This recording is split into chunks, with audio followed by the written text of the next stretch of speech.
When did you first realize that you were not exactly like the other kids you were growing up with, you know, a little different? When I looked in the mirror. Well, I can see that. Well, I was the only kid on my block that didn't have a father. So I felt different from a very early age. What was it like when your mom dated men then?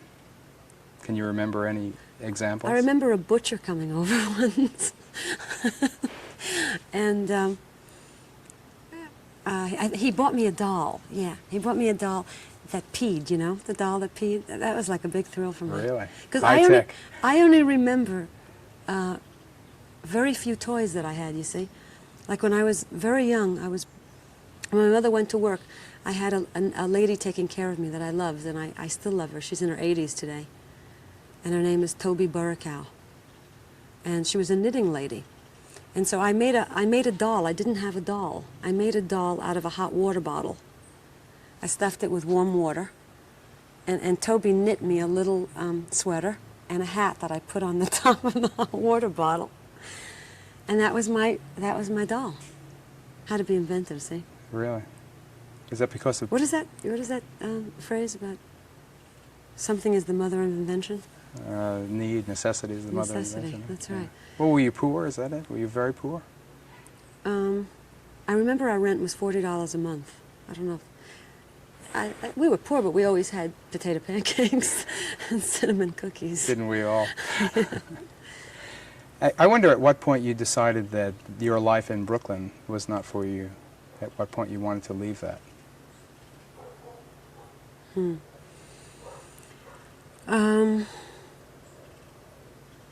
Well, I mean, I always felt different, you know. When I went to high school, I was in the honor society. I mean, academically, I got marks that were quite high.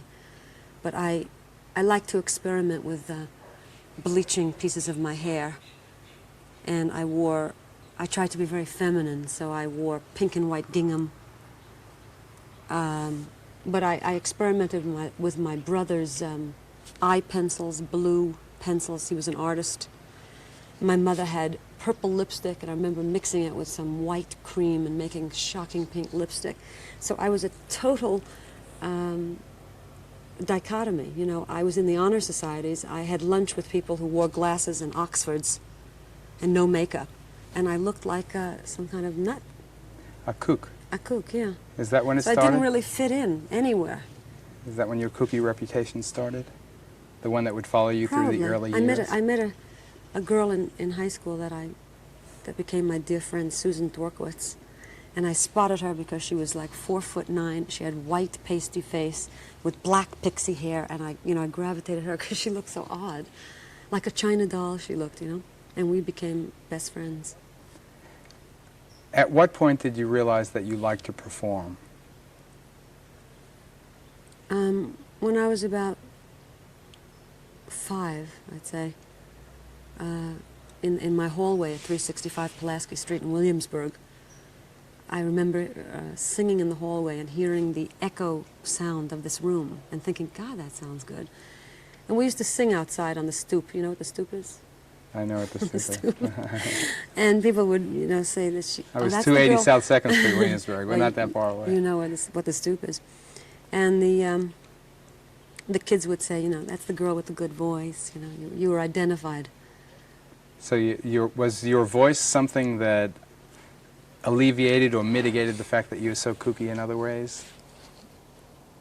Even then?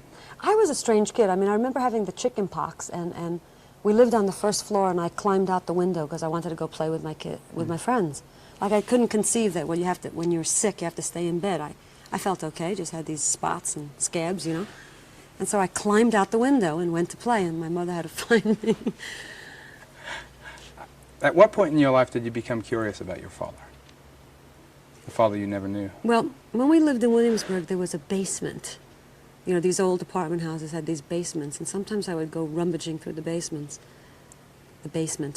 And I used to find things that were ours, and mostly my father's books.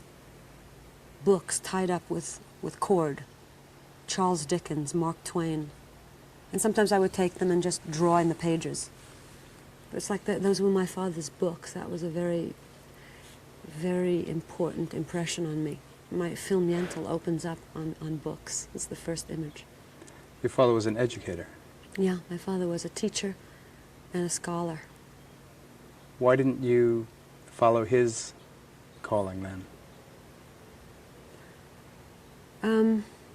I guess several reasons. One, I mean, a very deep reason, and I don't even know if it's true. I'm speculating myself. I had a kind of deep anger at him for a long time. Because he died? Yeah. Really? It's like, you know, how come you died and left me? How come, why did you die? What did I do wrong? You know, was I a bad girl or something? Or didn't you like me? You know, a child takes that kind of thing personally, doesn't quite understand that he died. These are all the things that I was able to kind of resolve within myself in the movie Yentl. How old was he when he died? 35. And do you think that his death and your coming to grips with the fact that he died so young was one of the motivating factors in making the film? Most definitely. Well, tell me about that. Why? What is in Yentl that is of or about your dad? I mean, what is it that motivated you to tell that story? Is the father in Yentl your father? I never felt that I had a father. I felt that I was a person like, you know, half of an immaculate conception. Do you know what I mean? Mm-hmm. I never had a picture with my father. I have pictures of my mother holding me. My father was taking the picture. So in a way, I never really believed he existed. And the story Yentl, which I read in 1968, the first words of the story are after her father's death. And, you know, immediately it arrested me. And my father was a teacher and a scholar like the man in the story, her father in the story. And he taught her, even though it was not a father's right at that time to teach a daughter more a higher education. My father would have taught me, I know. Well, in 1968, you were already a big star. You read this story by Isaac Singer. Why didn't you go about making the film then? Oh, I wanted to. It was, I called my agent at the time and I said, I just read this wonderful story and I want it to be my next film. And he said that, you know, you've just made Funny Girl, and it had a kind of ethnic background. I mean, Fanny Brice was Jewish.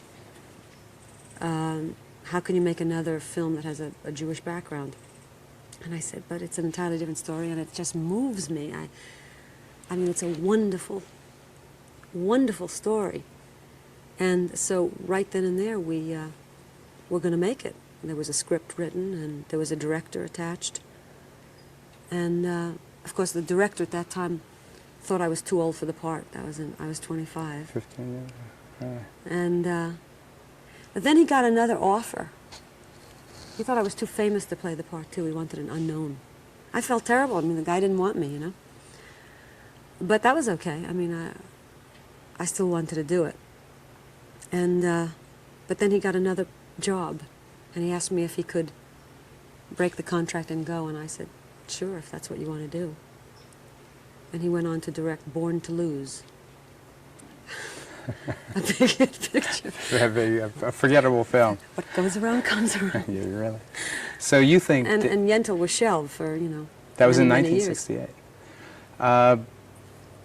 Before I get on to the making of it, I want to get back to the thing about your dad. There's no question in your mind then that you were in some way saying something about or to your father in the making of this movie.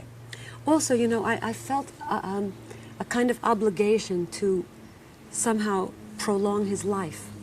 I mean, he died so young, you know, and I thought I'd surely die by 35 too. I thought, I look like my father. I am my father's daughter. When I read about him now, I mean, or read his theses that he wrote, and his papers on English and psychology and things I could never bring myself to read before this experience I had, which I can tell you about.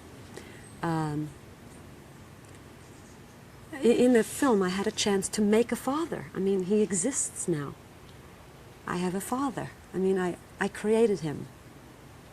And he is played by an actor, and I'm his daughter, and he tells me that he's proud of me, which are the words that I, would have liked him to say. So you've taken fiction and you've filled in the back of your factual background. And it's all in the story Yentl. I mean, I'm not... There's a lot in the story Yentl that seems Barbra.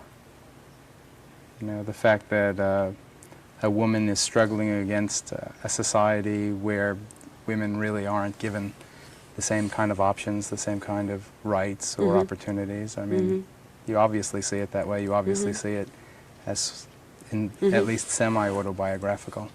Well, we always are. I think most people are attracted to material that strikes a note of